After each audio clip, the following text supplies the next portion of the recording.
The Australian wildfires have received worldwide attention, and rightly so. And although bushfires are an annual occurrence down under, this fire season began unusually early and was exacerbated by record heat and drought. Now, according to the Australian Bureau of Meteorology, 2019 was Australia's hottest and driest year, with records going back to the early 1900s.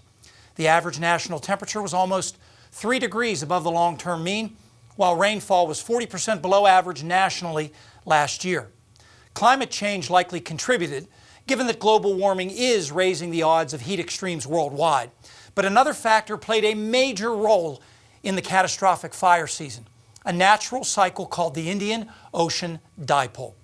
So let's head to the Indian Ocean, where the neutral or average state of this cycle features generally rising air around Indonesia, where very warm water from the western Pacific dominates.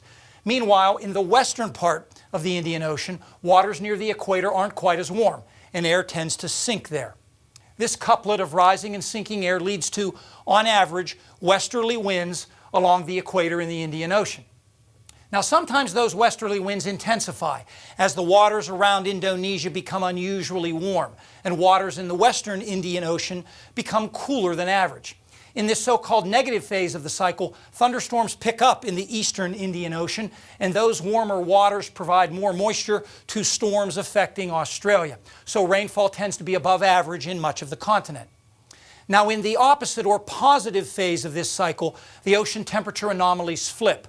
Warmer than average water in the western Indian Ocean, cooler than average in the eastern part of the basin, where air tends to sink. This phase generally means below average moisture for storms approaching Australia from the west, often resulting in less rainfall over much of the continent. And this positive phase of the Indian Ocean dipole dominated the second half of 2019. Now here's a graph of an index that measures the cycle. Notice the big jump in the second half of the year, peaking in October. These were the biggest positive values of the Indian Ocean dipole since 2006. And to see the impact, let's take a look at Darwin, which is in northern Australia, where the climate is monsoonal. That is, there's a dry season and a wet season. And here's monthly average rainfall. Remember, the seasons are flipped. Winter is June to August. That is bone dry. Rains tend to return starting in October, and they peak in January, which is the middle of summer. Now here's what happened in 2019, the orange bars. And with a positive Indian Ocean dipole controlling the big picture, nearly all months were drier than average. In fact, the average for October to December is almost 19 inches, but less than 7 inches fell during those months in 2019, only 35% of normal. A deficit repeated at many other locations across the country.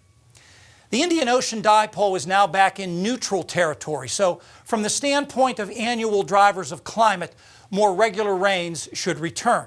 You might even see a rain delay or two over the next 10 days in the Australian Open tennis tournament in Melbourne. Stay tuned. Our extended forecast is next.